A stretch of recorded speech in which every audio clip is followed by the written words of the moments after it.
Ahí viene el ingeniero. Sí, sí funcionó. Bueno, yo con estos casi, a veces me dan ganas de aventarlo, pero le, le digo, a veces hay iglesias en México que tienen 25 miembros y luego tienen como 30 micrófonos. Sí. Bueno, gracias, muchas gracias. Dios en verdad es mucho, muy bueno. Nomás con pensar que tenemos su palabra escrita, no tienen que decírnosla de boca en boca, donde se distorsione todo. Tenemos a Jesucristo como nuestro Salvador, estar seguros de que cuando muramos nos vamos a ir con Él. ¿Sabe? Y luego sobre todavía, a lo mejor como dijo Isaac Newton, el que escribió ese himno de maravillosa gracia, dijo que cuando él fuera al cielo, que le iban a sorprender tres cosas en el cielo. Una, le iban a sorprender ver tantas personas que él nunca pensó que iban a estar allí, pero que ahí están. La segunda cosa que le iban a sorprender es ver mucha gente que él pensó que iba a estar allí y no están. Pero dijo, la cosa que más me va a sorprender en el cielo es que yo esté allí. Y qué gran verdad. El pensar que uno va a estar ahí. Y cuando uno piensa en esa gracia y luego no quererla vivir y no quererla servir y compartir, pues eso es más allá de toda comprensión. Debe uno querer hasta gastar todo por hacer saber. Yo vengo de una familia muy grande numéricamente, éramos 14 hijos, pues sin Cristo, muy religiosos, pero sin Cristo. Y ver cuando nos llevaron el Evangelio, de qué forma Cristo empezó a cambiar mis papás. Cuando veía uno que nuestra familia era un infierno aquí en la tierra, si hay uno. Pleitos todos los días por todo mundo. Pero cuando Cristo llegó a nuestro hogar por primera vez, había un poco de comprensión entre papá y mamá. De qué forma Cristo empezó a cambiar la familia. Por eso digo, si Cristo hizo el cambio en mis papás, de qué forma hoy, por eso yo no entiendo cuando hay matrimonios donde los dos dicen son salvos y se divorcian. Yo nunca voy a entender eso. ¿Dónde está la gracia de Dios? ¿Dónde está la obra de Jesucristo?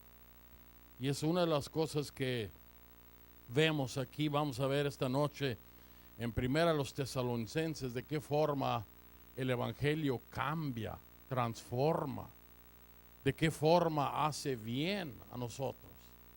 Ya no somos los mismos, gracias a Dios por ello. Ahora somos nuevas criaturas, no nomás teóricamente, pero en realidad, en lo práctico, en la vida cotidiana, somos nuevas criaturas, con nuevas metas, con nuevos anhelos, con nuevos gustos, nuevos propósitos en nuestra vida. Primero a los Tesalonicenses, usted puede ver, se trata todo de la venida de nuestro Señor Jesucristo. Pero aquí comienza el capítulo 1 con verdades muy importantes el apóstol Pablo. ¿Y de qué forma ahí escribe? Ahí tenemos el versículo 1, tenemos nomás Pablo, la introducción de quienes estaban ahí trabajando en Filipo. De qué forma Pablo fue desde Filipo, ahí lo apoyaron y él fue a Tesalónica. Y en Hechos 19, 17 puede ver de que los conflictos tan grandes que tuvieron. Algunos hasta piensan que Pablo nomás estuvo en Tesalónica como un mes. Después tuvo que salir por la mucha persecución que tuvieron allí. Pero allí permaneció. Dios hizo una obra, que una iglesia establecida, que no solamente ellos fueron establecidos, pero como veremos, ellos mismos se hicieron responsables de ahora no nomás haber recibido la palabra de Dios y haber sido transformados por ella, pero ahora desde ellos estaba siendo esparcida por todas partes. Y note que no era una iglesia como la de Jerusalén, de miles de miembros. Y yo creo que en cuanto a misiones, la iglesia de Jerusalén fue un fracaso, porque nunca jamás mandaron un solo misionero, a menos hasta que Dios mandó a Saulo de Tarso para perseguirlos. Y entonces fueron esparcidos, pero no voluntariamente ni obediencia al Señor, sino a la fuerza fueron esparcidos. Y ahí es donde ya llegaron por otras partes, si usted ve, y allá en Hechos 16, donde Pablo vio la visión de aquel varón macedonio y llegó ahí a Macedonia y se plantaron las iglesias de Macedonia, de las cuales esta de Tesalónica fue una de ellas. Pero sabe, lo malo es que cuando uno hace las cosas hasta que es perseguido, hasta que tiene que hacerlo, no lo hace por obediencia, sino que hasta que Dios dice, bueno, si no lo haces voluntariamente, yo lo siento, pero tienes que ir. Entonces yo voy a encargarme de que vayas de otra forma, pero el evangelio tiene que salir. Tiene que esparcirse. Y muchas veces en la Biblia vemos de qué forma la palabra de Dios se extendió, o se extendió por obediencia, o se extendió por persecución. Pero se extendió. Entonces no esperemos que Dios tenga que hacer cosas más allá de simplemente llamarnos y mandarnos, sino que tenga que mandar problemas a nuestra vida hasta que levantemos los ojos. Dios, ¿qué está pasando?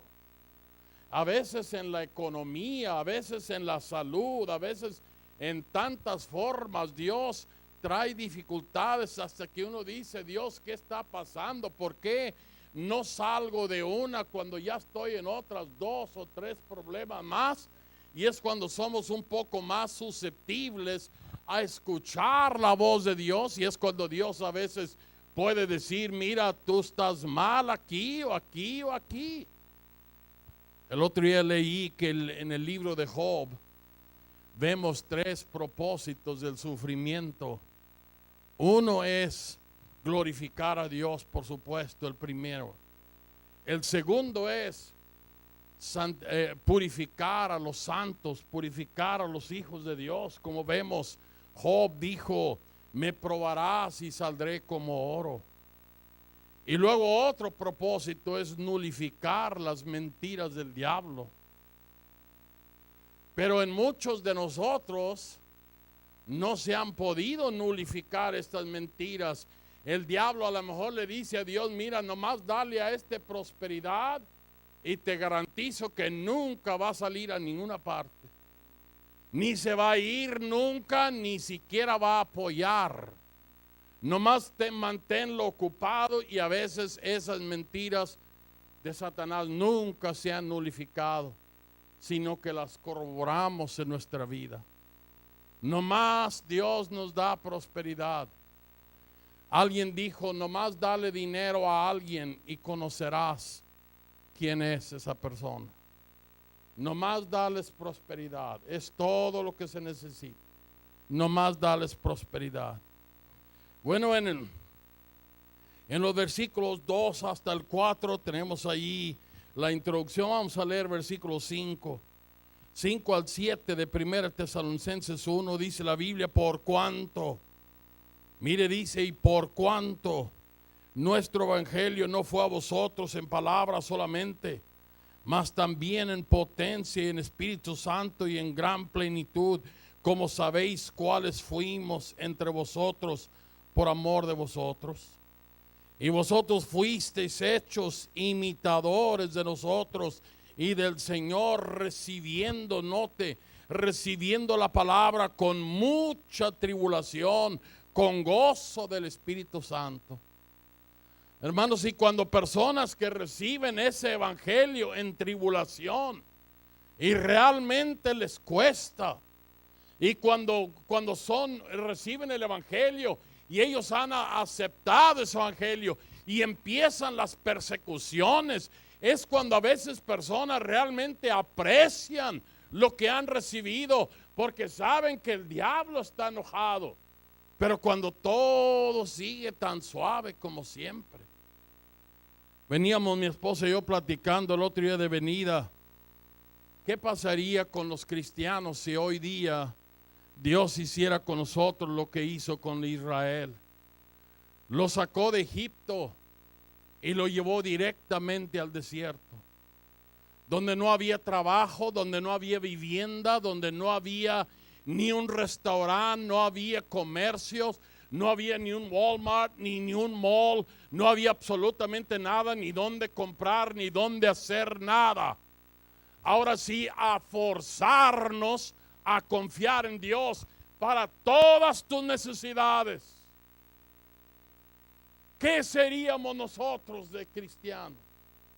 ¿O seríamos el que sobrevive esas circunstancias? ¿Sería al fin un verdadero cristiano que lo vive? ¿O simplemente hubiéramos sido peor que Israel? Todos hubiéramos renegado y decir: Señor, mejor regrésame a Egipto. No es cosa fácil. Hoy tratamos a los nuevos convertidos, y no estoy en contra de tratarlos bien, pero tenerles todo en charola de plata, muchos, y todavía muchos cristianos viejos de años, nomás no se les trata bien y luego no regresan porque ya se ofendieron, ya se sintieron, ya no, porque fulanito no fue a saludarme.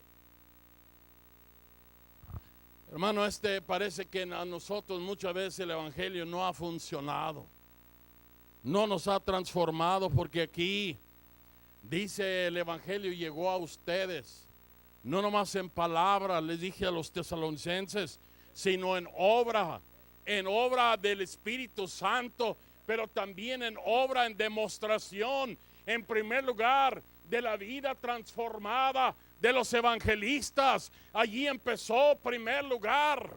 Ellos vieron, no nomás oyeron que Cristo salva y transforma, pero ellos podían ver a los misioneros y claramente ver de qué forma el evangelio los había transformado a ellos. Y ellos ahí no nomás oyeron, pero podían ver que no puedes nomás ser salvo y seguir igual.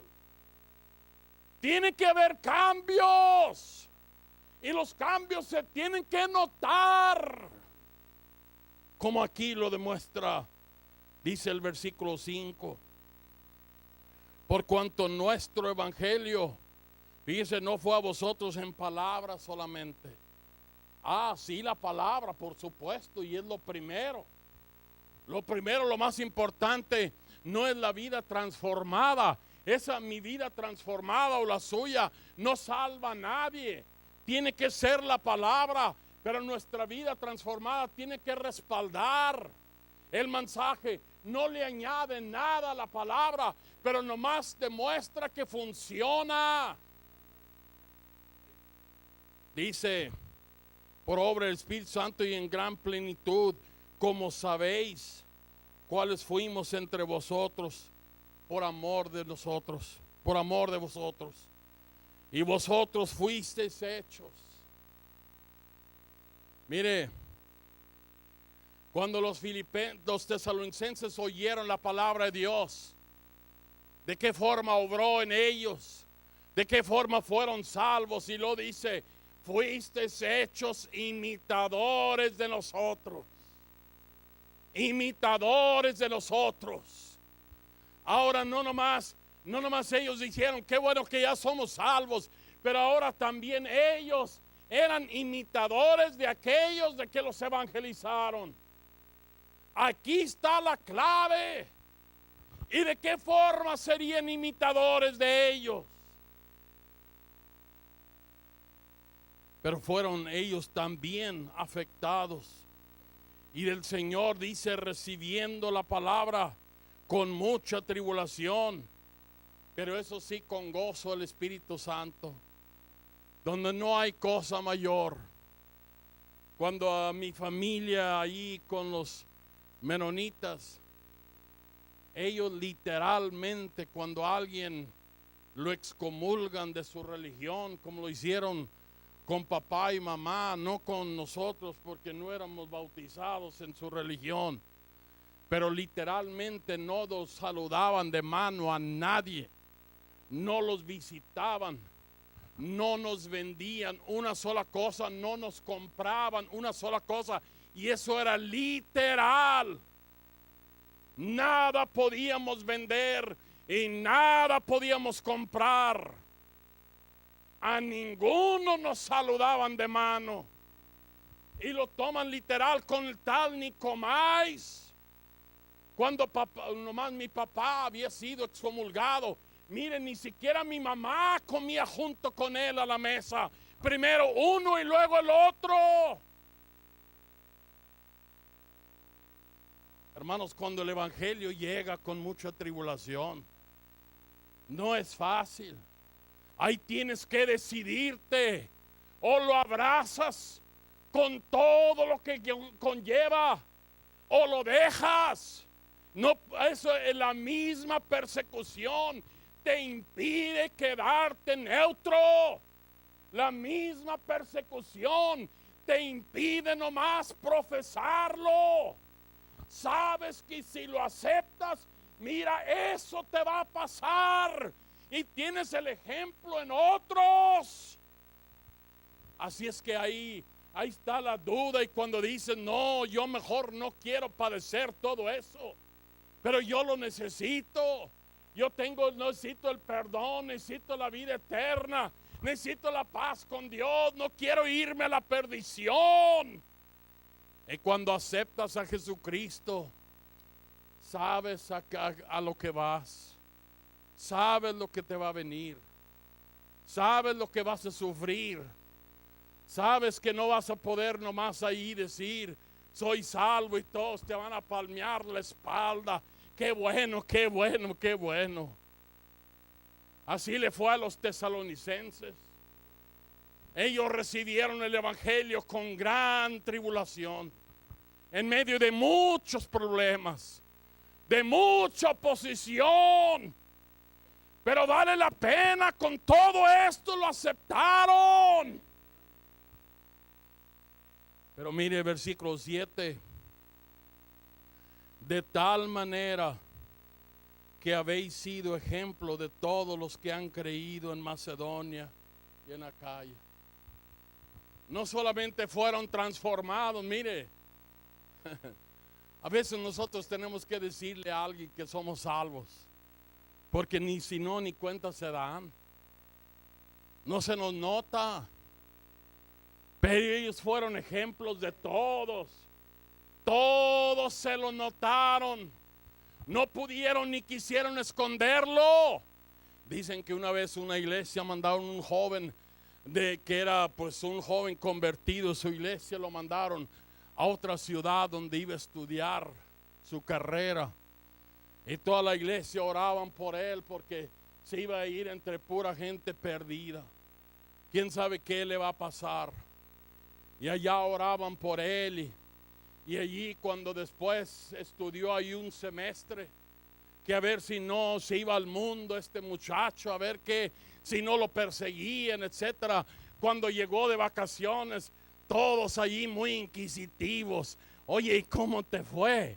¿Qué te decían porque eres cristiano? ¿No te dieron problema? No, dice, ni cuenta se dieron.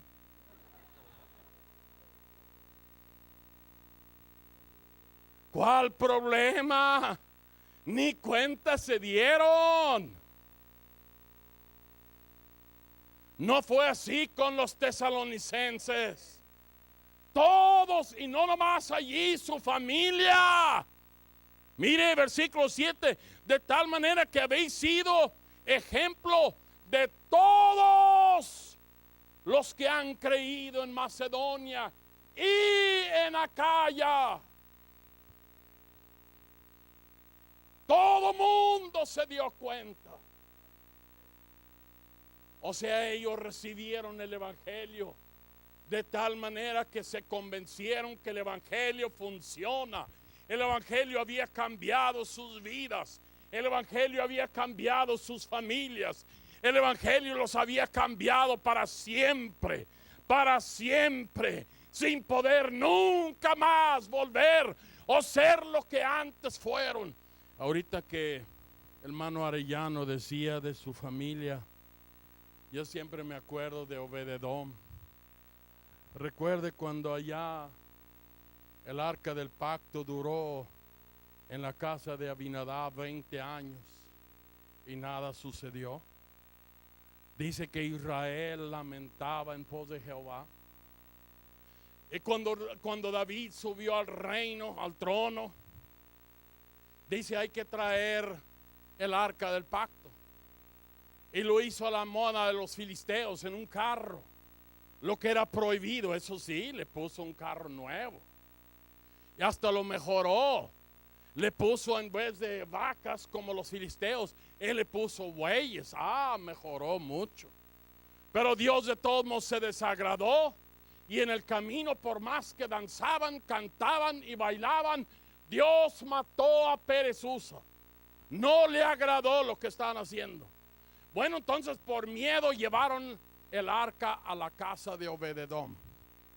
Allá duró 20 años, nada pasó.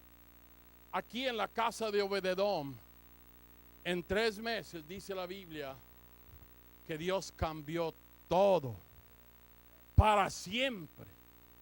Cambió la vida de Obededom, cambió todo lo que tenía, cambió la familia de Obededom. Obededom tenía 8 hijos. Cuando se llevaron el arca del pacto, Obededom se fue con todos sus hijos, sus 8 hijos. Y en Primera de Crónicas, usted no le gustará leer los nombres, pero una de las maravillas de allí es que dice que aún sus nietos se los llevó. Saboreó el arca del pacto. Saboreó la bendición de estar cerca del arca. Saboreó los cambios que hace. Y se fue detrás. Ya no quiero otra vida. Ya no quiero otra cosa. Yo quiero estar cerca del arca. No nomás yo, pero mis hijos también. No nomás yo y mis hijos, pero también los nietos. Hoy no sabemos ni qué queremos nosotros, menos nuestros hijos y mucho menos los nietos. Hermanos, aquí ellos fueron transformados. Yo le pregunto, ¿usted sabe qué quiere usted para sus hijos? ¿Se los ha dicho? Hijito, yo quiero que estudies para para licenciado. Quiero que seas allí donde se gana el dinero. O quiero que seas un psicólogo. Eso quieres que seas. O los nietos, ¿qué quiero que sean los nietos? Cuando les dice, hijo, estoy orando porque sirvas a Dios. Estoy orando porque Cristo te salve y te rindas a Él. Estoy orando por los nietos para que sean salvos y sirvan a Dios. Obededom fue transformado y no quería otra cosa. Y se fue, y se fue de portero allí el templo de Jehová, pero estar cerca del arca, porque ahí estaba la bendición, cerca del arca. Hermanos, nosotros tenemos 2 nietecitas ahorita, A veces dice, ay, ora uno, Señor, guárdalas cuando tengan la edad, que sean salvas. Que tú les consigas desde ahorita orar, Señor, consígueles un esposo que te quiera servir. Porque hoy hay muchos inútiles que quieren casarse con su hija, pero muchos de ellos no quieren servir a Dios. Mire, mejor mándelos a volar. Si quiere, cómprele las alas y ayúdeles. De arriba de un edificio, vuela, vuela, tú solo allá. Si no quieres servir a Dios, hermano, un evangelio que los había transformado. Mire versículo 8 ahí.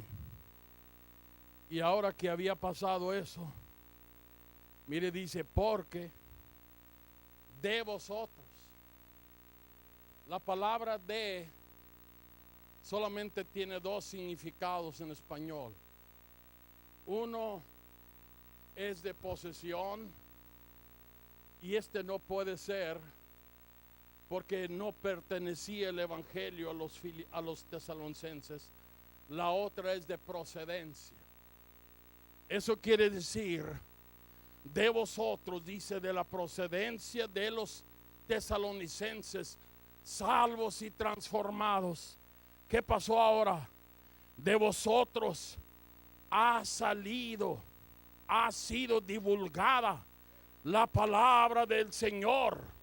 Note, no solo en Macedonia y en Acaya. Ahí dice de qué forma fueron ejemplo en todas las de Macedonia y Acaya. Pero aquí ya lo amplía. No solo en Macedonia y Acaya.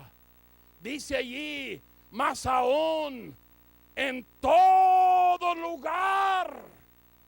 En todo lugar. Vuestra fe en Dios se ha extendido. De modo que no tenemos necesidad de hablar nada.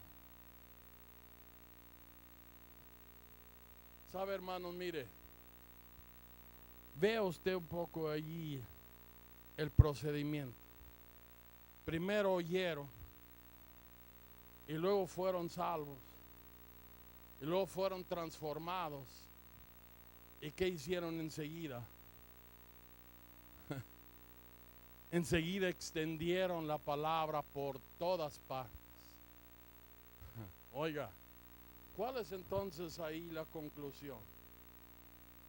Quiere decir que si ellos esparcieron la palabra por todas partes, porque habían sido transformados, porque habían sido salvos, porque habían oído, eso entonces quiere decir que si nosotros no hacemos lo mismo, o estamos diciendo que no hemos sido transformados, o estamos negando la efectividad del evangelio con nuestra pasividad en cuanto a esparcir la palabra de Dios.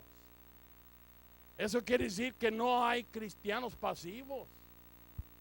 Tiene que ser ahora, ya oí, ya fui salvo, ya vi, fui transformado. Ahora tengo que ser un medio de esparcir la misma palabra que a nosotros nos llegó, que a nosotros nos salvó y nos transformó. Ahora tengo que ser medio de difusión de esa misma palabra con todo lo que soy y tengo. No puedo nomás decir, o a lo menos los tesalonicenses nunca lo fueron, gracias a Dios porque soy salvo, pero nomás yo lo sé. Nadie más se ha dado cuenta. No, así no fueron ellos. De ninguna manera fueron así. Ahora de vosotros, ahorita de ustedes ha salido la palabra de Dios a muchas partes. Aquí hubo testimonio hoy, ayer, antier, de qué forma ha salido la palabra de Dios de aquí a muchas partes. de vosotros ha salido. Pero todavía habrá algunos probablemente que no tienen parte en esparcir el evangelio. A lo mejor ni evangelizan aquí, mucho menos participan en evangelización más allá. Pero ¿cómo no si somos salvos? ¿Cómo no si somos transformados? ¿Cómo poder callar? Dice, no hacemos bien, dijeron los leprosos, si callamos. Los israelitas están muriendo de hambre y aquí hay abundancia. No hacemos bien si callamos. De aquí salió a muchas partes el evangelio. Eso hay que recordar. ¿Funcionó en usted? ¿Funcionó en su familia? Eso es lo primero que hay que ver. ¿Le transformó? Mire, a mí lo primero el más grande cambio que yo vi que el evangelio hizo fue en papá. Un hombre borracho, bueno, no se quedaba ahí tirado, pero a veces se iba y por 2, 3 días no volvía a la casa. Y andaba uno ahí a veces por tal parte y la gente decía, mire, ves esa muchacha que va allí, es tu hermana. Es tu hermana. Papá no se había quedado en casa muchas veces. Pero una vez que el evangelio lo alcanzó, lo transformó. Yo nunca he visto un cambio más grande que papá. Ahora vivía allí con nosotros todos los días con su vida transformada. Ya si yo no lo hubiera visto, yo ni hubiera creído que pudiera un papá como el mío cambiar tanto. Pero Cristo Jesús lo cambió, como cambió a los filipenses. Y mire, les dije anoche, ahora hijos, vamos a la iglesia. Y vamos todos a la iglesia. Y ni uno se queda en casa. Todos vamos. Y todos llegamos a tiempo. Ahora Él lo quería para sus hijos también. Para sus hijos. Oh, yo hasta huí de la casa de lo cansado que estaba. De que papá me obligara a ir a la iglesia. Y en la casa yo ya tenía 20 años. Y ahí nomás no había. No decía, mijito, si vas a la iglesia te compro una iPad. Te compro un iPhone. Ya va a salir el 10, te lo compro si vas a la iglesia. Mijito, te lo compro. Pero si vas a la iglesia, tienen que estarlos allí comprando a sus propios hijos. ¿Sabe, hermano? Hace poco prediqué un campamento allá en la sierra de Chihuahua. Y les dije un ejemplo ahí, que ahí en Jueces capítulo 4, cuando estaban allí en guerra Barak y Sísara, y luego Sísara huyó y allí se metió a la tienda de una mujer llamada Jael, y luego le dice a Jael, oye, si vienen y te preguntan, ¿hay hombre aquí? Dile que no. ¿Y cuánta razón tenía? No había hombre ahí. Porque ese cuate que se estaba ahí escondiendo no era hombre. Todos los suyos allá matándose por él y él allí escondiéndose.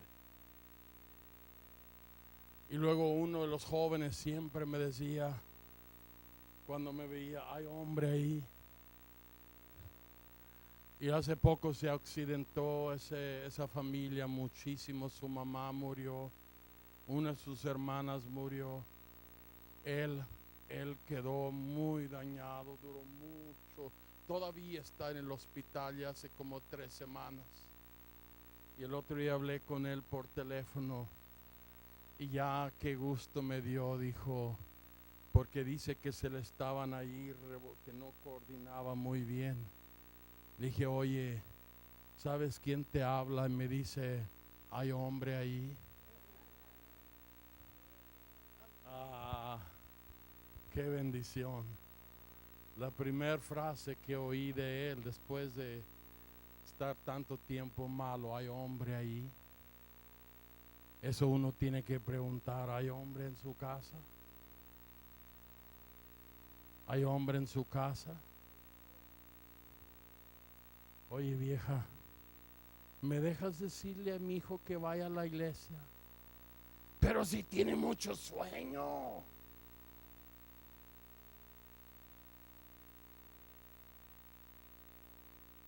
Déjeme decirle, cuando nuestros hijos estaban chicos, jamás se quedaron de la iglesia. Que tenían actividad en la escuela, no importa. Siempre la iglesia fue primero. Siempre. Siempre que la tarea, mira, o la haces antes o no la hagas, pero jamás vas a faltar a la iglesia por eso. Nunca. No había tal cosa. Y en la escuela ya sabían. Si iban a tener una actividad cuando teníamos servicio en la iglesia, ellos ya sabían, nuestros hijos no iban a estar ahí. Siempre la iglesia fue primero. Todo el tiempo. Y ni siquiera era cuestión de, oiga, vamos o no. Ya ni siquiera se hablaba del asunto en la familia. Ellos ya sabían.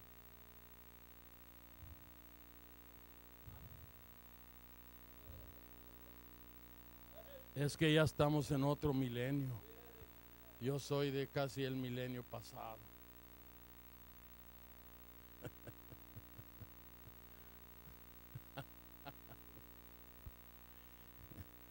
Por eso deberían de tener cámara de aquí también, para que se vieran no tanto las caras que tienen, pero las caras que ponen algunos. De la cara que tengo no soy responsable, pero de la cara que pongo sí.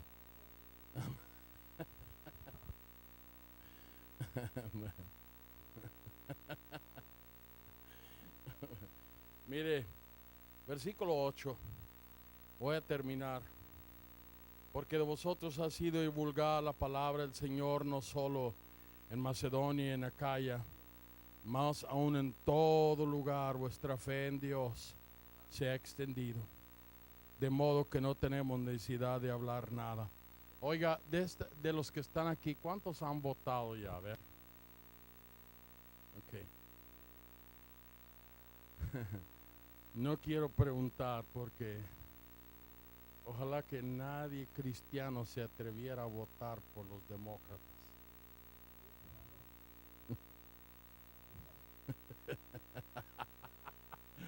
Miren nomás. Pero este domingo, la boleta que les dieron, ese es su voto a favor de que usted le interesa esparcir el evangelio por el mundo, el cual usted recibió y el cual le transformó, y usted está convencido que funciona. Y ahí uno debe votar, ahí a prometer lo más que se pueda. Hermanos, hasta por fe, de esa que ninguna otra manera. Y mire, con el versículo 9, porque ellos cuentan de nosotros, cuán entrada tuvimos a vosotros y cómo os convertisteis de los ídolos a Dios para servir al Dios vivo y verdadero. Ahí está la razón por la cual ellos esparcieron el evangelio. Primero, porque es la verdad. Segundo, porque funcionó en ellos. ¿De qué manera se convirtieron de los ídolos a Dios? Nosotros hoy día pensamos que la conversión es convertirnos del pecado a la nada. No, mire, los convertiste de los ídolos a Dios. no de los ídolos a la nada. No pones el carro de reversa al neutral y ahí lo dejas siempre. Hermanos, de los ídolos a Dios, del diablo a Dios, del pecado a la santidad, de servir al diablo a servir a Dios, a darlo todo por el diablo, a estar dispuesto a darlo todo por Dios.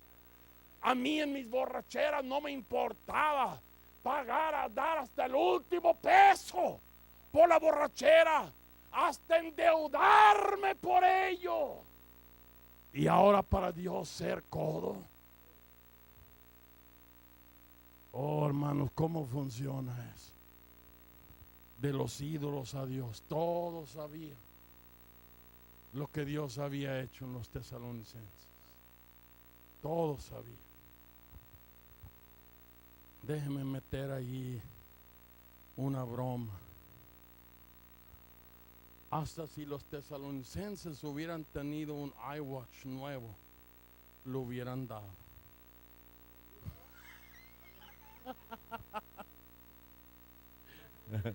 Sí,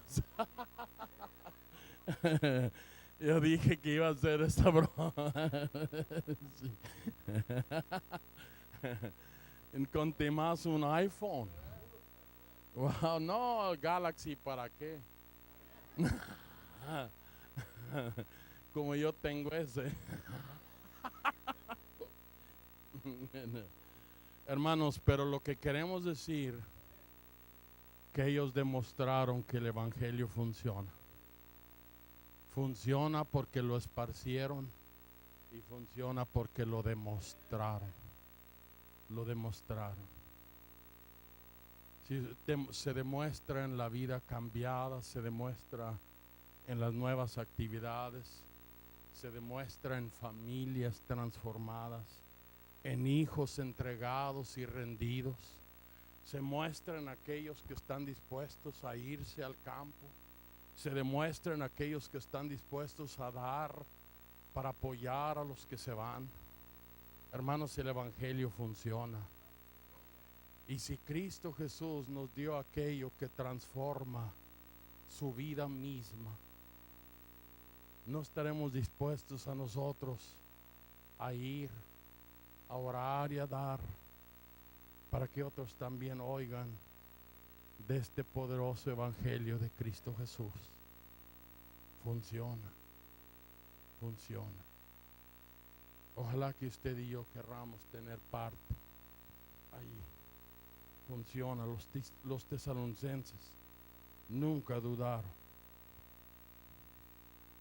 A lo mejor yo he dicho esto alguna vez antes. Una vez en Canadá predicando ahí, estaba otro pastor allí. Y él contó de una familia y dijo quién era y dijo sus nombres y todo. Que eran muy activos en una iglesia bautista. En una conferencia, Dios llamó a este hermano de esa familia joven a ir al campo misionero. Y este joven, esta familia pues era muy activo, tenían 2 niñitos. Y cuando ellos se rindieron, ahora la suegra de este hermano empezó, pero ¿a dónde te vas a llevar a mi hija y al peligro? Y mis 2 nietecitos, ¿qué vas a hacer? A lo mejor allá donde van. Él dijo, ese pastor dijo el lugar y todo. Dijo, a lo mejor les muerde un animal venenoso o alguna cosa. Y tanto que les decía, ¿por qué no te quedas en tu iglesia? Aquí puedes servir, siempre lo has hecho. Y al fin decidió, bueno, nos vamos a quedar aquí.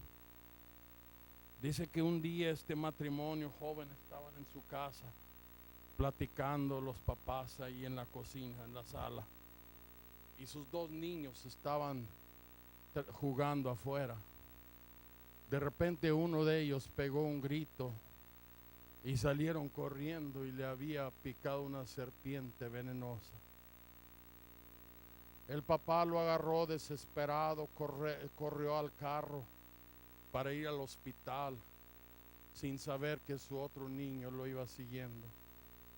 Cuando le dio de reversa, su carro atropelló al otro niño y murió. Y el camino al hospital, el otro niño murió. Por lo que ahora decía ese pastor, ¿qué más quieres poner de excusa? ¿Qué más quieres que te quite para que te rindas y vayas? ¿Qué más? Ya pusiste a tus hijos de excusas y dijiste que siempre no, por el peligro que podía haber allá, cuando el peligro está en todas partes. ¿Qué más quieres? Dice que al fin se rindieron y ahora se podían haber ido con sus hijos, pero ahora se fueron sin sus hijos. Sin sus hijos. Hermano, no ponga de excusa nada. Si no quiere, nomás diga no quiero, pero no ponga en peligro a nadie, porque Dios puede quitar las excusas. Padre bendito, gracias por lo bueno que eres. Gracias. Obra con tu Espíritu Santo en todos nosotros. Como los filipenses con gran dificultad recibieron, pero obedecieron y fueron instrumentos de esparcir tu palabra. Obra que nosotros también lo hagamos.